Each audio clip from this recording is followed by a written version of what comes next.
Ailleurs dans le monde. Ailleurs dans le monde, le magazine hebdomadaire de Radio Côte d'Ivoire pour décrypter, analyser et débattre des grands sujets sur l'actualité internationale avec des spécialistes.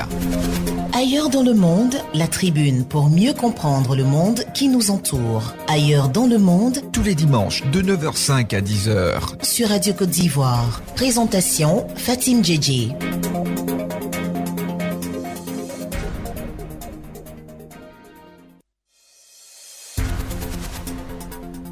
Bonjour à tous, très heureuse de vous retrouver comme chaque dimanche en direct des studios de Radio Côte d'Ivoire pour une heure de débat et d'échange avec mes invités autour de l'actualité internationale. Et ce dimanche, je suis accompagnée de mon confrère Thomas Guessambi, journaliste à la RTI. Bonjour Thomas.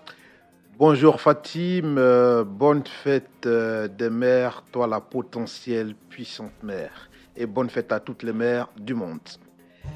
Et de politologue Dr Ablonon. Bonjour William. Bonjour à tout le monde.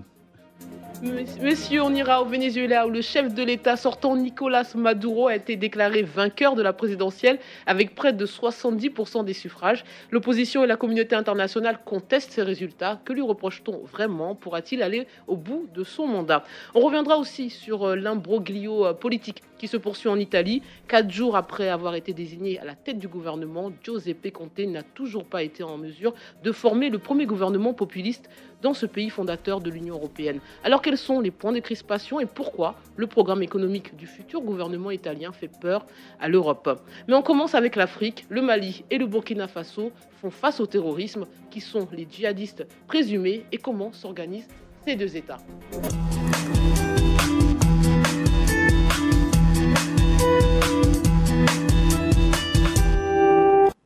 Longtemps épargné par les groupes armés actifs au Sahel, le Burkina Faso a subi depuis 2015 3 attaques djihadistes qui ont fait au total près de 60 morts. Le 2 mars dernier, au moins 8 personnes ont été tuées et 85 autres blessées dans l'attaque contre l'état-major des armées et l'ambassade de France à Ouagadougou.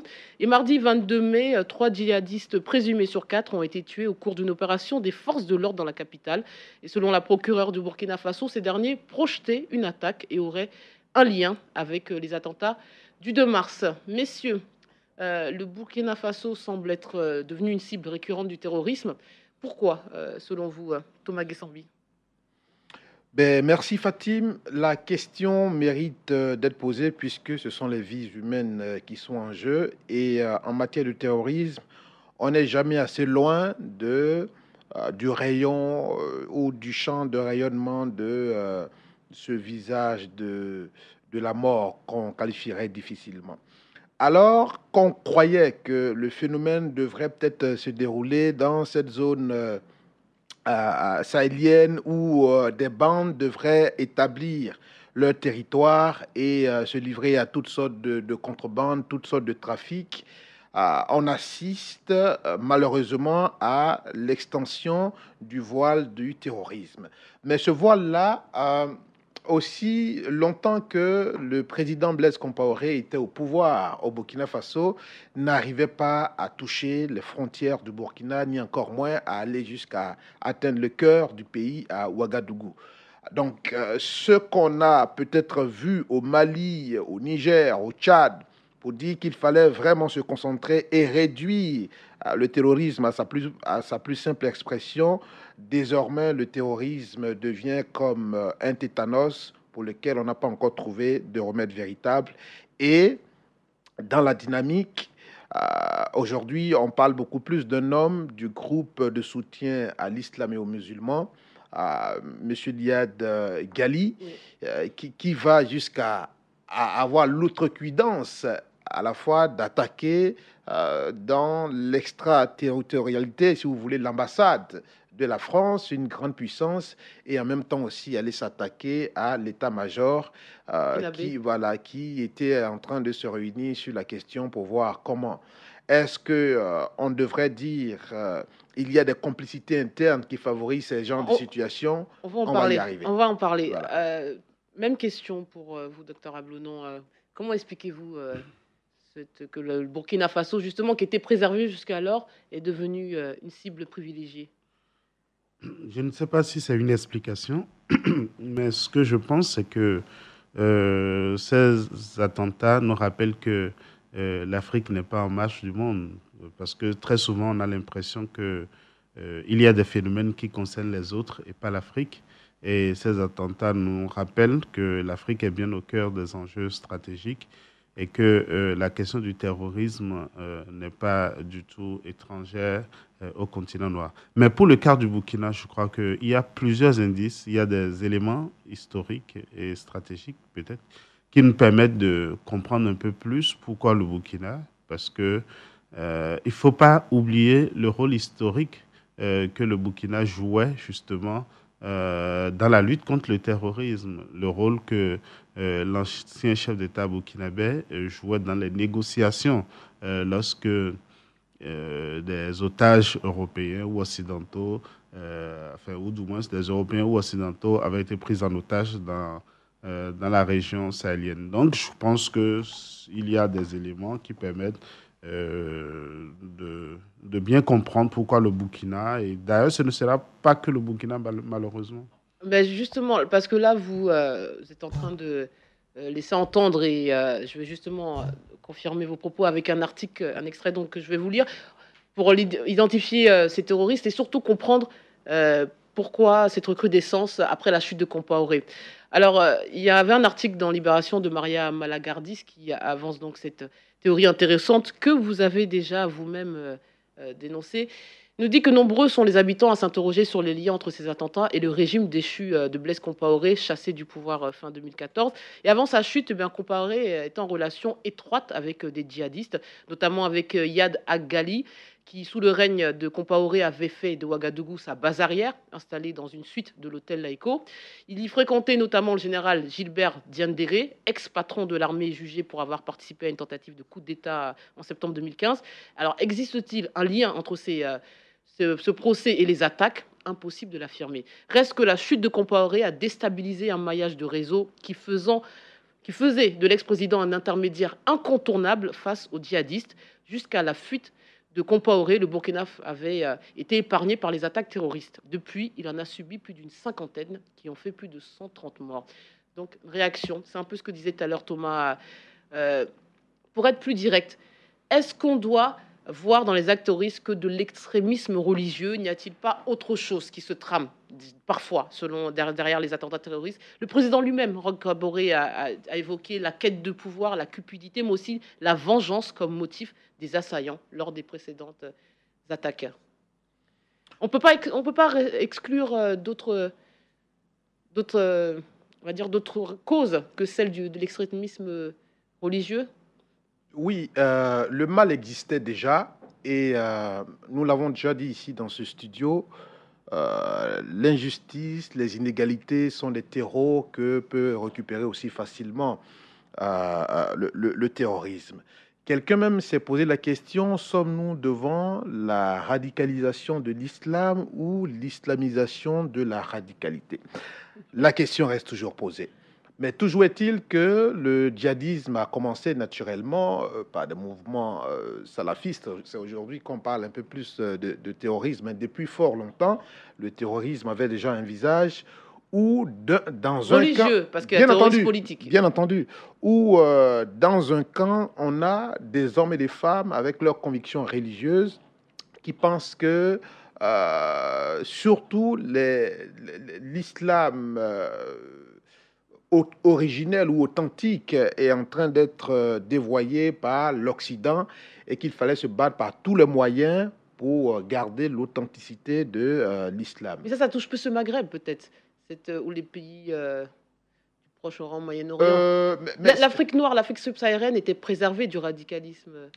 Vous savez que le Nigeria a un fort pourcentage de musulmans. Vous savez que au Niger, c'est la même chose. Le Niger, le Nigeria, le Bénin qui partagent la même frontière, le Nord Mali, le Burkina. Donc forcément, si vous voulez, il y a eu quand même un relent religieux et ce relent religieux aussi qui comprend des intelligences, prêche aussi aujourd'hui aux jeunes, prêche à des gens qui sont suffisamment déjà découragés du système sur certaines notes. pour que leur cause soit entendue et qu'on les accepte. Mais là où il n'est pas seulement religieux, il balance aussi sur la question identitaire. C'est là qu'on peut aussi craindre, de sorte que le renseignement qui pourrait aider la force publique, les militaires pour lutter contre le danger, ce renseignement-là n'est plus fourni parce que on pense dans une certaine région qu'on s'attaque beaucoup plus aux membres d'une communauté plus que à des bandits. Et donc, ça rend encore la situation beaucoup plus difficile.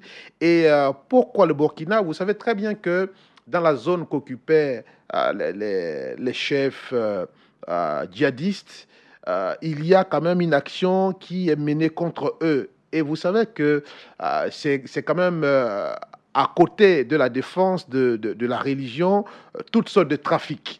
Et aujourd'hui, il n'est pas à craindre, comme je suivais cette semaine de près une conférence qui s'est tenue à Abidjan, ici, à l'initiative du Conseil de l'Entente, du gouvernement de Suisse et d'un institut de formation à la sécurité de Dakar, l'ISS, où il est question pour les djihadistes aujourd'hui de trouver un moyen pour avoir un bras de mer. Là où la zone a été complètement circonscrite, il est question maintenant pour eux de descendre pour avoir accès à la mer, pour continuer leur trafic, parce qu'à la vérité, ce n'est pas seulement la religion qu'on défend, mais c'est beaucoup plus des affaires.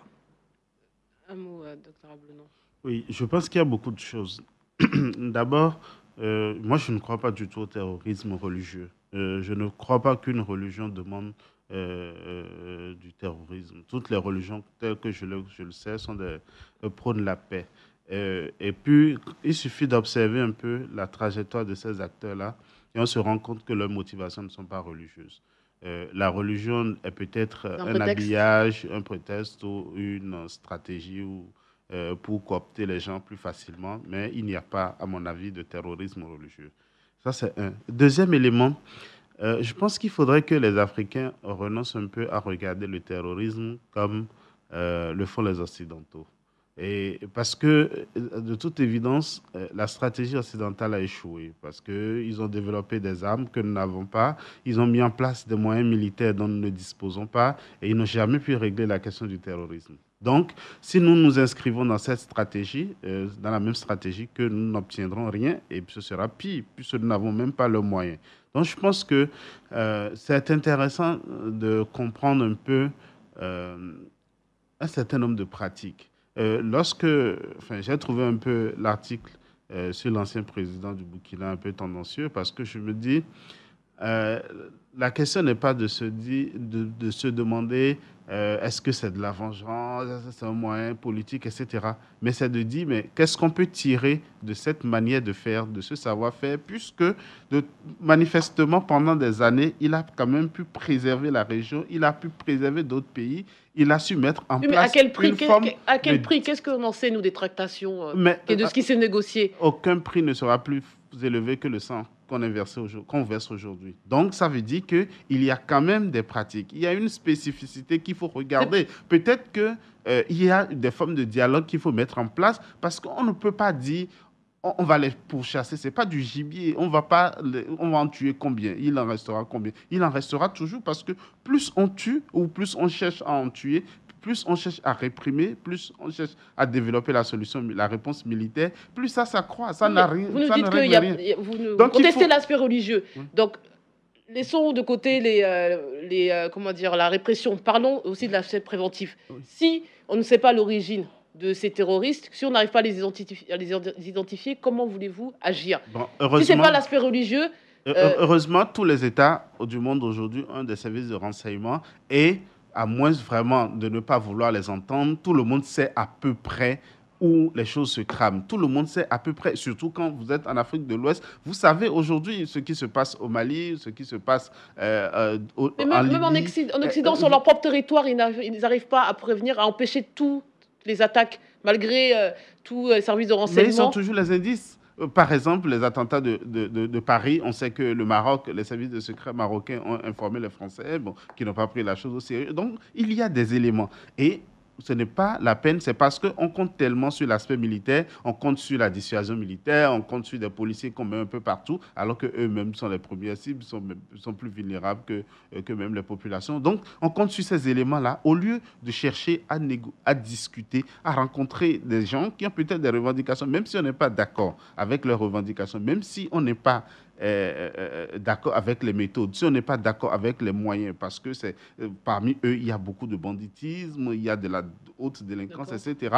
Mais au moins, l'État gagne beaucoup plus lorsqu'il engage une forme de discussion avec ces gens-là. Et je pense, sans connaître le secret de l'ancien président comparé, mais je pense qu'il a su peut-être les mettre en confiance, il a su peut-être développer une forme de discours, de dialogue, qui a fait que les gens lui faisaient confiance, et même les Occidentaux, à un moment donné, faisaient confiance à ces interventions. Une version qui me semble un peu édulcorée. Revenons sur la précédente attaque. L'un des périmètres les plus sécurisés de la capitale avait été touché. Restent des questions troublantes. Pourquoi, déjà, portaient-ils des tenues militaires? Et les assaillants ont pu pénétrer quand même très facilement au sein de l'état-major. Thomas, vous le disiez tout à l'heure en filigrane. Doit-on se poser la question d'éventuelle complicité au sein de l'armée? Oui, forcément. Et il me parlait des services de renseignement, mais s'il y a complicité, oui, forcément. Et vous savez qu'une des armes redoutables en matière de guerre, en matière de confrontation, il y a ce qu'on appelle l'infiltration. Et qui est peut-être un sous-ensemble du renseignement. Plus on en sait beaucoup plus sur l'ennemi, sur l'adversaire, et moins on est inquiet. Et on est encore beaucoup plus rempli d'assurance pour venir à bout de l'ennemi. Mais là où je peux rejoindre Dr Rablonon, c'est la notion de la compréhension souvent de la nation, de l'intérêt communautaire, du destin communautaire, à la différence du destin individuel. Dès lors que nous appartenons à un pays, nous avons un destin collectif à défendre. Et on ne dit peut-être pas que Blaise Compaoré était un ange. Forcément, il devait avoir sa vie derrière un rideau, en dehors de la vie que nous puissions voir sous le projecteur. Mais le comble dans nos pays ici, c'est dès lors que je remplace X, il faut que je rebâtisse tout à zéro. Alors que l'État, c'est une continuité. On a vu en France, on a vu en Allemagne, je vais dire, quel que soit, il n'y a pas de pays qui existe sans opposition et sans gouvernement. Mais quand la question se présente, on est d'abord un. On se réunit, on oublie nos divergences pour faire face aux dangers et après, on peut parler naturellement de la politique de chacun. Donc, évidemment, est-ce que le nouveau président a pris vraiment soin de consulter, si ce n'est pas Blaise directement, l'administration qui est parti dans des conditions rocambolesques. L'administration qui a travaillé avec Blaise pour en savoir un peu plus sur quelle était la stratégie pour contenir à tous ces chefs djihadistes dont on sait qu'ils venaient par moments dormir à Ouaga et pourquoi il n'y a plus encore cette contenance et c'est Ouaga qui du coup devient un danger. Mais en même temps aussi, on peut se dire quel rapport Blaise entretenait. Est-ce que c'était dans un cadre légal? Que je posais. Est-ce que c'était dans un cadre légal ou pas? Et est-ce qu'un État doit continuer dans une telle dynamique avec des gens qui, à la limite, sont des dangers avec lesquels... Donc, toujours est-il qu'il fallait un jour affronter son destin en extirpant le mal. Mais dommage que même récemment, les dernières informations au Burkina faisaient état de ce qu'une partie de la population se plaignait des abus de l'armée. Qu'en fait, l'armée n'était pas la recherche des djihadistes, mais c'était un règlement de compte sur une certaine population. De ce point de vue, une telle population n'est plus disposée à collaborer, à coopérer avec le gouvernement, à coopérer avec les forces du pays pour lutter contre le mal. Et c'est ce que j'ai dit tout à l'heure, on pense beaucoup plus à la préservation de l'intégrité ou bien des intérêts de notre communauté qui est un sous-ensemble d'un grand pays. Donc, visiblement, c'est une question réelle et on va en arriver tout à l'heure sur les deux autres chapitres, c'est-à-dire de la dynamique centrifuge où il y avait une certaine ouverture. On est aujourd'hui pratiquement dans tous les domaines, que ce soit en économie, que ce soit en société, que ce soit dans une dynamique centripète où chacun se réfugie sur lui-même, et c'est ça le problème aussi. Ça, c'est le grand paradoxe de la mondialisation, le Voilà. repli sur soi de Voilà, chacun. exact. On continue dans la même veine avec le Mali. Le nord du Mali, lui, était tombé en avril 2012 sous la coupe des groupes djihadistes liés à Al-Qaïda. Et ces groupes ont été en grande partie chassés et dispersés par une opération militaire lancée en janvier 2013 à l'initiative de la France, qui se poursuit. Mais des zones entières du pays échappent encore au contrôle des forces maliennes, françaises et de l'ONU, la MINUSMA, régulièrement visées par des attaques, malgré la signature le 20 juin 2015 d'un accord de paix censé isoler définitivement les djihadistes. Alors, quelle est la situation du Mali face au terrorisme? Alors, avant de revenir sur les événements récents, vous allez voir que c'est quand même cocasse. On va soulever un autre lièvre sur le terrorisme qui semble avoir bon dos. Mais actuellement, où en est-on d'abord au Mali sur cette situation du terrorisme? Parce qu'on va parler de l'attentat. On suppose que c'est une bavure. Donc ça, on va en parler après. Mais qu'en est-il là? Quel est le point de la situation du Mali face au terrorisme? Le point, il y a que les Maliens qui, à un moment donné, avaient accueilli la force française Barkhane, commencent à se poser bien de questions pour une simple et bonne raison que le souhait de l'État malien, c'est d'avoir l'intégralité de son territoire. Alors qu'à la vérité, au constat, il y a des pans de territoire qui échappent au contrôle tout entier du gouvernement malien. Et tout Malien digne de ce nom ne peut pas se réjouir d'une telle situation. Moi, j'ai des amis journalistes maliens qui se posent mille et une questions. Mais en même temps, le problème a plusieurs facettes. Là où on ne comprend pas suffisamment l'action de la force Barkhane, qui devrait, à la limite, ayant repoussé l'ennemi, dit à l'État malien, récupère tes territoires, mais se pose toujours comme un rideau de fer qui empêche le Malien de voir le nord de son pays. Mais à côté de cela, comme je le dis, cette semaine, il a été question quand même d'échanges sur le sujet avec le Conseil de l'Entente. Et en même temps, l'actualité dit qu'il fallait 414 millions d'euros en termes de financement pour le G5 Sahel. Et les États-Unis, qui sont les grands pourvoyeurs, ont dit qu'ils n'étaient pas en mesure. Est-ce que c'est encore là une autre façon de dire aux terroristes, tu as de beaux jours devant toi?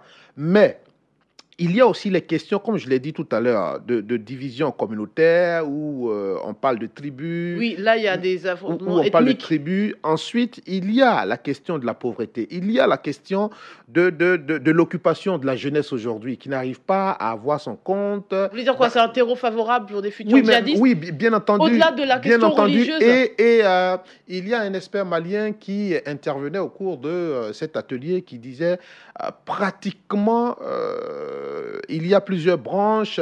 On parle de tidjanistes, on parle de salafistes, de sorte que deux voisins peuvent cohabiter, mais chacun avec sa mosquée et chacun avec son discours dans la mosquée. Donc, j'étais tellement édifié de par les nouvelles stratégies qui se développent. Est-ce que vous savez que même l'élevage est aujourd'hui récupéré par les terroristes qui arrivent à inséminer des produits, des bombes même dans les animaux pour traverser les frontières et aller agir? Donc, on va revenir sur les faits précis, récents. 48 heures après la mort d'un militaire malien et d'une douzaine de personnes dans la localité de Boulikessi, située au nord, vers la frontière avec le Burkina Faso, on en parlait à l'instant. Alors, le ministère malien de la Défense nous explique ce qui s'est passé. Alors, selon lui, le 19 mai, à Boulikessi, alors une patrouille de l'armée malienne sous contrôle de la force conjointe G5 Sahel est accrochée par les terroristes et un militaire malien est tué et 12 terroristes neutralisés. Des propos fortement contestés par plusieurs sources, dont les parents de victimes, qui affirment que ces derniers n'étaient que de simples civils. Alors, messieurs, visiblement, si on en croit donc ces derniers, il y a eu une bavure, tout bonnement. Et j'ai l'impression, pour aller plus loin, que parfois aussi le terrorisme a bon dos. Docteur Ablonon. Je ne sais pas si s'il y a eu une bavure, mais en fait, déjà dans les mots que nous utilisons, il y a déjà problème. Dès qu'il y a une réaction, on dit les terroristes, les djihadistes. C'est devenu des fourre-tout, on ne sait pas qui on est un abus de dedans. langage? Et enfin, je ne dis pas que c'est un abus de langage, mais au moins, il y a une chose qu'on a oubliée, c'est qu'au Mali, c'est d'abord une question politique.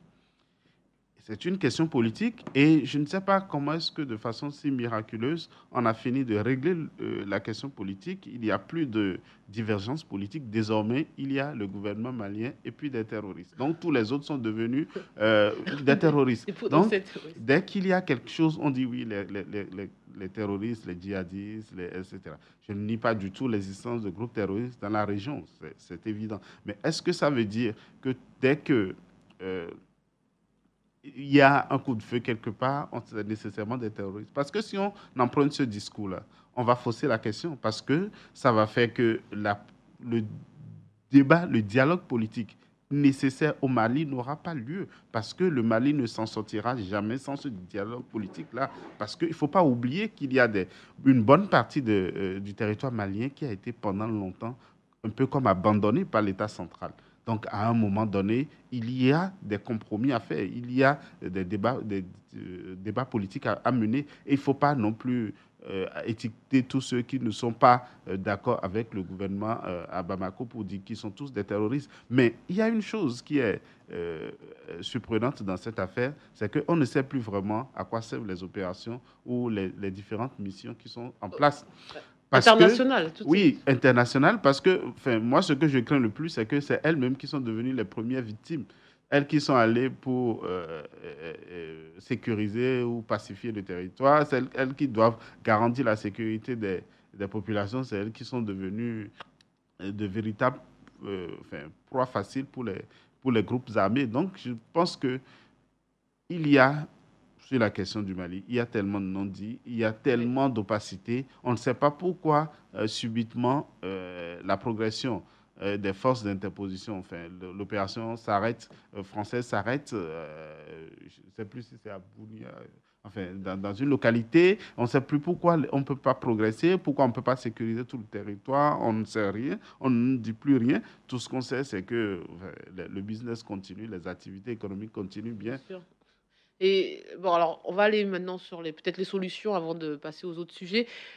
Sur qui il va falloir compter dans la lutte contre le terrorisme? Parce que vous le dites aussi bien l'un et l'autre, que finalement, toutes ces interventions de la communauté internationale, de la France, des Nations Unies, ne servent à rien, puisque les faits sont têtus. On ne peut pas éternellement attendre que l'Occident agisse, même si finalement, l'Afrique n'a pas les moyens de se défendre. Comment on va faire? Les résultats, en termes de résultats, c'est un échec cuisant. Toutes ces opérations qu'on a citées, il faut compter sur qui? La CEDEAO, l'Union africaine, ou c'est encore pire? Non, mais à la vérité, à quoi ont abouti véritablement les actions de l'Occident? Un échec. Combien de frappes n'avons-nous pas enregistrées sur la Syrie? Rien n'est encore réglé en Syrie. Et peut-être finalement, c'est pas ça la solution. J'en arrive. Combien d'actions n'avons... Non, du moins, l'Occident n'a pas peut-être mené en Libye. La Libye est un pays en lambeaux. Combien d'actions n'ont pas été menées ça et là? Donc, ça veut dire, en d'autres termes, et ce discours-là, quelqu'un a voulu me claviculer dessus, je dis...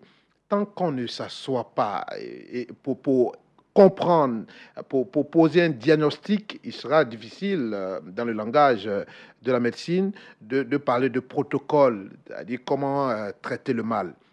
Mais ici, il s'agit beaucoup plus de revenir aux écritures et à leur interprétation juste. Surtout que dans le cas du terrorisme religieux.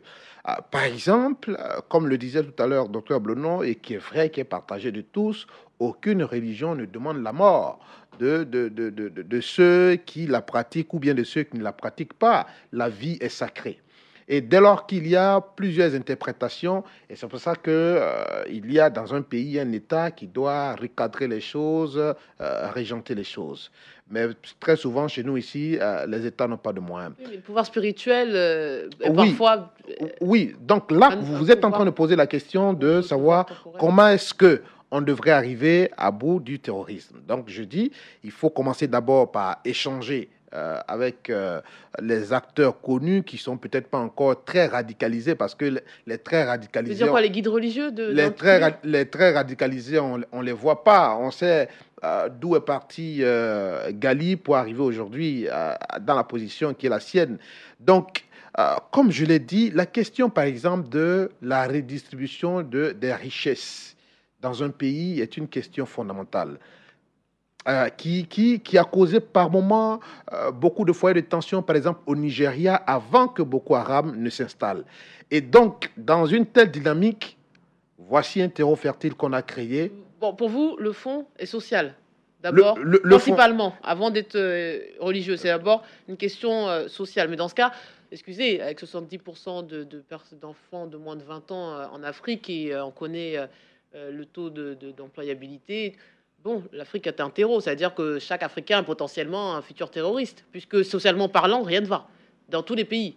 Non, je ne dis pas uniquement que... Avec un SMIC à 60 000 francs CFA, je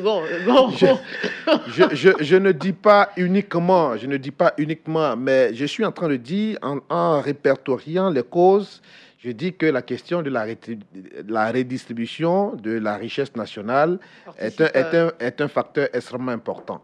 Mais ensuite, il y a les questions, comme je vous ai dit, d'identité communautaire, qui sont des facteurs à prendre en compte. Il y a la question religieuse qui est à prendre en compte. Et il y a naturellement la question de...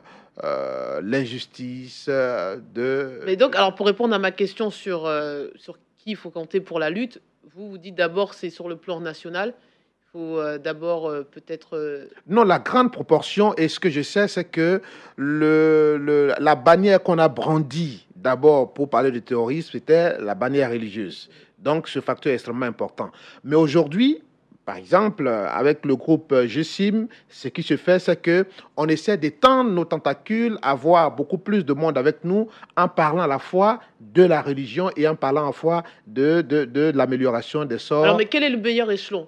Communauté internationale, la CEDEAO, les institutions africaines, parce qu'on oublie que c'est le Mali qui a demandé l'intervention de la France. Peut-être qu'il regrette aujourd'hui, mais dans tous les cas, la France n'est pas venue elle-même s'imposer. On critique les Occidentaux quand ils nous viennent en aide, mais en même temps, on est les premiers à aller, si j'ai envie de dire, faire l'aumône. Mais ça, c'est peut-être le discours officiel de savoir que c'est le Mali qui a demandé. Est-ce que le Mali avait peut-être besoin beaucoup plus... Est-ce que l'État du Mali existait ? On ne va pas se mentir, il y a peu de temps. Je ne parle pas de la grande civilisation qu'elle fut. Je parle il y a encore quelques années, quelques décennies. Pouvait-on parler d'État malien ? Est-ce qu'il y avait un État malien ? Elle veut parler naturellement de la descente de cette vague djihadiste aussi facilement, comme on l'a assisté aussi au Tchad, jusqu'à ce que ceux qui sont descendus repartent aussi comme de la fumée. Oui. Alors, je pense qu'il y a des choses qui demandent à être bien cernées et à être bien nommées pour ne pas mal rater le diagnostic ou le traitement. Je pense que si nous appelons tout terrorisme, nous allons passer à côté des vraies questions et des vrais enjeux. Et ce serait malheureux parce que lorsque vous appelez un groupe de délinquants, un groupe de voyous ou des situations d'insécurité publique, vous les appelez terrorisme, vous leur donnez une forme de légitimité et vous leur indiquez même des moyens parce que ça va leur donner des idées. On nous appelle des terroristes, donc on va l'assumer. Donc je pense qu'à un moment donné, nous ne devons pas mal nommer les choses. Tout n'est pas terrorisme en Afrique. Il y a beaucoup de situations de délinquance parce qu'il y a des zones de non-droit où les États ne sont pas capables d'assumer la sécurité, parce que l'État n'est pas capable de développer un certain nombre de dispositifs, etc. Donc, il y a des zones comme ça, et il y en a malheureusement beaucoup, parce que de plus en plus, nos États sont déstabilisés de l'extérieur. On a vu le cas de la Libye, et on a vu tout ce que ça a engendré comme répercussion sur la zone. Mais au-delà de tout cela, je pense que tout à l'heure, vous parliez par exemple de l'infiltration. Et le mot m'a fait un peu sourire parce que c'est des thèmes qui nous révèlent déjà toute notre faillite et toute notre faiblesse à l'égard d'un certain nombre de choses. Parce qu'en réalité, lorsque vous prenez 10 Africains ou 20 Africains, vous les réunissez dans une salle pour faire une réunion. Je vous assure que, même sans le vouloir, il y a des infiltrés parmi vous. Parce que de toute évidence, il y aura quelqu'un qui a des liens avec quelqu'un qui a des liens avec quelqu'un qui se retrouve dehors et qui vous menace. Donc, c'est des concepts même qui montrent toute notre fragilité face aux problèmes. C'est pourquoi, à mon avis, la question chez nous n'est pas sécuritaire. Il faudrait que, c'est vrai, nous devons développer un certain nombre de dispositifs parce que nous sommes des États comme les autres et que nous avons besoin de régler des questions de sécurité intérieure et extérieure, c'est évident. Mais au-delà de tout ça, il y a une grande dimension sociale, sociologique, dont il faut tenir compte et ne pas chercher à faire de plans Vigipirate 1, 2, 10, 20 qui ne donnent pratiquement rien et dont nous n'avons même pas les moyens qui feront que nous nous endetterons davantage. Et même aujourd'hui, on va mobiliser les maigres ressources, on va les affecter à des questions qui en réalité ne sont que des conséquences et que les vraies causes sont des causes sociales, comme le disait Thomas tout à l'heure.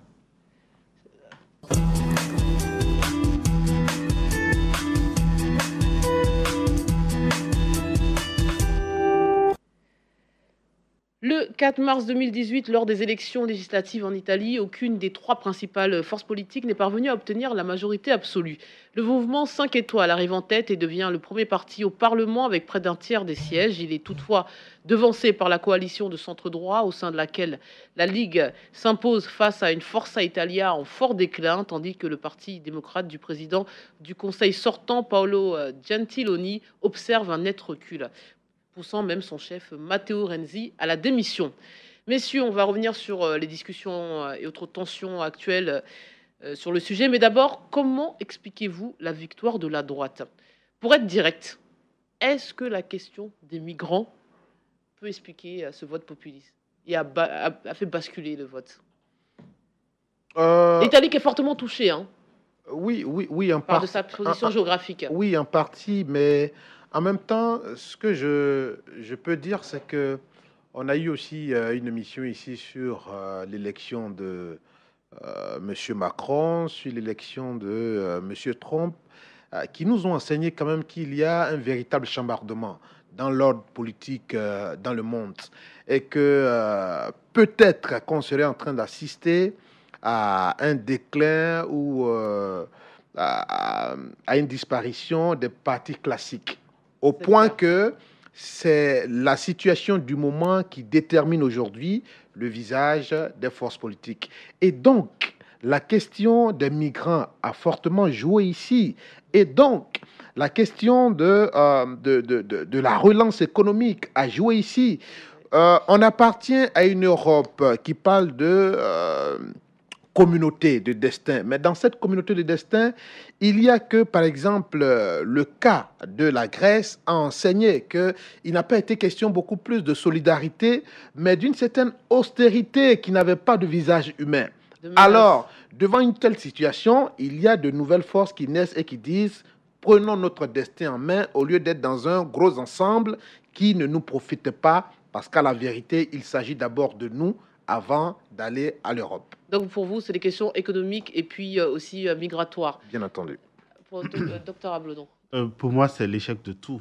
C'est tout ce en quoi on a cru ces dernières années, c'est la démocratie, ou alors une forme de démocratie, c'est le désenchantement du monde, c'est l'échec de l'Europe, c'est tout. Parce que en réalité, pendant des années, on a fait croire que la démocratie, c'était le bipartisme avec des partis qui pontaient très bien, qui savaient défendre des grands intérêts généraux qui n'étaient des intérêts de personne, sinon les intérêts d'une classe, d'une minorité. Et les gens se réveillent et se rendent compte qu'aujourd'hui, nous sommes dans un monde où on a une majorité, on a des gens qui sont de plus en plus très riches et d'autres qui sont de plus en plus très pauvres. Et on continue de leur dire de croire en la démocratie. Alors que ce que la démocratie leur produit, ou du moins les résultats de cette démocratie, c'est ça, c'est une grande inégalité sociale.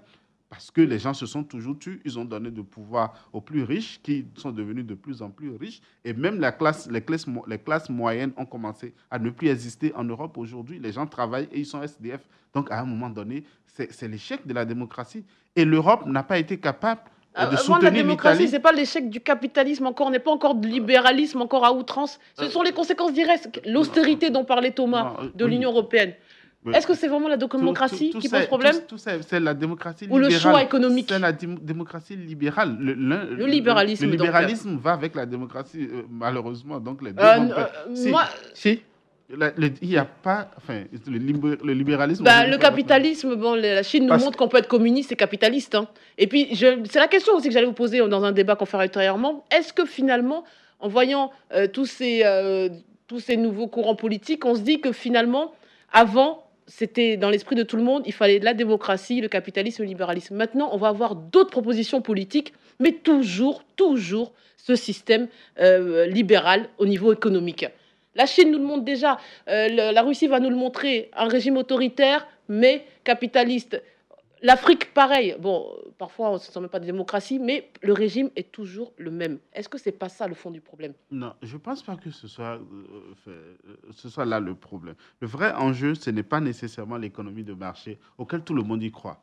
Parce que ça, c'est ça le problème. Il y a un dénominateur commun sur lequel on n'est peut-être pas d'accord, mais on n'a pas de solution alternative. C'est l'économie de marché. C'est ce à quoi tout le monde a adhéré. Bon, peut-être. Mais le problème, au moins, c'est que quand vous prenez le cas des pays européens, vous prenez le cas d'un pays comme l'Italie. L'Italie est un pays aujourd'hui très endetté, au bord de la crise, au bord de la faillite, mais en même temps, voilà un pays qui a cru à l'Union européenne, mais l'Europe n'a pas été capable d'être l'Italie qui s'est retrouvée livrée à elle-même face à la question des migrants. Donc aujourd'hui, les Italiens ne croient plus en rien. Ils ne croient même pas au nouveau gouvernement qui va sortir. Ils ne croient pas, ils ne croient plus en rien, donc on essaie de tout casser.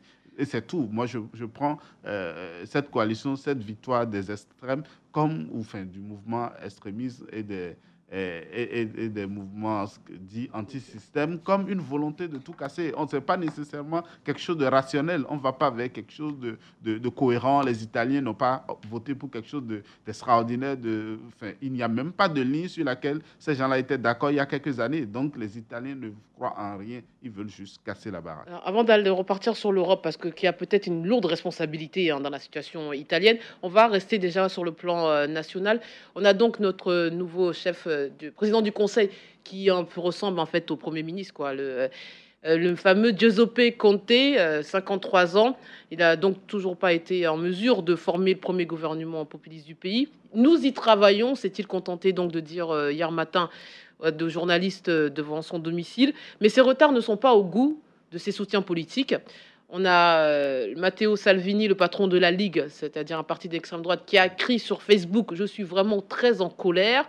Il y a aussi les raisons de la colère supposée, c'est le refus du président Mattarella de nommer Paolo Savona, 81 ans, et eurosceptique déclaré à la tête du ministère des Finances. Le chef de l'État en Italie nomme le président du Conseil et les ministres sur proposition de ce dernier. Et selon la presse italienne, il n'entend pas, le président, revenir sur cette prérogative en dépit de la colère de la Ligue pour deux raisons: ne pas isoler l'Italie en Europe et protéger la fonction présidentielle. Alors, dans ce bras de fer, visiblement, qui se joue encore aujourd'hui, monsieur, qui va céder? Déjà, qui va céder? Et on sent déjà poindre le spectre de l'Europe et ses menaces. Vous avez parlé tout à l'heure de la Grèce. On a l'impression que le scénario est déjà écrit. Voilà. Ils vont, comme en Grèce, nous mettre au pouvoir des partis anti-système qui vont faire de belles déclarations soutenues par une partie de la population, mais l'Europe va venir les menacer et tout le monde va reprendre le cours le cours normal. Qui va céder? Je n'ai peut-être pas la compréhension du langage ambigu de Cori qu'on peut lancer, mais ce que je retiens, il y a Vox Populi qui est extrêmement important, la voix du peuple. Et si le peuple a décidé de donner sa voix à ces deux partis qui sont arrivés en tête sur la base d'un programme qu'ils ont présenté, ça veut dire qu'ils ont aujourd'hui une certaine force, ils sont dans une certaine position. Et dans ce qu'ils proposent tout à l'heure, quand on les a énumérés, ils vont même jusqu'à dire, c'est vrai, les chantres de l'Union européenne ont par moments eu une position vigoureuse, et ils citent même la France pour dire les rapatriements Alors que jusqu'ici, ils étaient tous dans l'Europe, mais il a été difficile pour l'Italie de rapatrier les migrants irréguliers. Donc, pour eux, ils ont été dans une certaine dynamique où certains pays ont pris à bras le corps sur leur politique nationale de réagir vigoureusement à un certain nombre de choses. Ensuite, sur les questions de revenus de citoyens, qui sont des réalités pour les Italiens qui n'arrivent pas. Donc, la bourse aujourd'hui. Merci. Ces deux nouveaux dirigeants et ceux qui adhèrent à leur politique vont même jusqu'à dire qu'il faut lever les sanctions contre la Russie, qui peut être un partenaire important pour l'Italie et qui peut aider l'Italie dans la contenance de ceux qui quittent en Libye pour arriver, en passant par la Syrie, pour arriver en Europe. Donc aujourd'hui, on est dans un ensemble, mais que devient l'Italien d'abord? Et ils ont sous leurs yeux la courageuse décision qui a été prise par la Grande-Bretagne. Ils ont sous leurs yeux... Vous pensez quoi? Italie, comment on va appeler ça? Après Italie Brexit, Italie exit. Italie exit. Exact. On doit craindre l'Italie exit. Ils ont sous leurs yeux, c'est ce que je disais... Mais la Grande-Bretagne est peut-être le seul pays européen qui avait les moyens de se permettre de quitter l'Union européenne. Vous pensez que tous les pays du Nord, les pays du Sud plutôt, souffrent de l'austérité, mais sont les premiers à nous dire qu'ils ont besoin encore de l'Union européenne? On l'a vu avec la Grèce. Vous pensez que l'Italie... Non, justement, on se focalise sur la Grande-Bretagne. Mais la Hongrie et la République tchèque ont claqué la porte. Les gens sont en train de partir. Donc quoi, on va avoir une nouvelle crise dans l'Union européenne, comme si les autres étaient... non, rassurez-vous, l'Union européenne est déjà en crise. Oui. On va dire une crise permanente. C'est ce que j'allais dire. En fait, le vrai problème dans cette affaire, c'est quoi? C'est un peu comme ça commence. C'est toujours des affaires nationales. Parce que le président s'oppose à la nomination du ministre des Finances. Oui, un eurosceptique. Un eurosceptique, au risque de provoquer une crise interne. Mais ce qui va se passer, c'est que le gouvernement va se plier. Donc, le président va avoir raison. Il va avoir raison contre la voix du peuple. Exactement. Il va avoir raison contre la démocratie. À lui tout seul, il va avoir raison. Parce qu'il veut que l'Italie continue de respecter des accords européens dont le peuple ne veut pas. Mais dans quelques mois, ce gouvernement va se retrouver aussi en crise. Et l'Italie va renouveler va enclencher une nouvelle phase de crise parce que l'Italie est en crise depuis plusieurs années, depuis au moins une décennie. Donc, je pense qu'en réalité, c'est parce que nous ne sommes plus dans de vraies démocraties.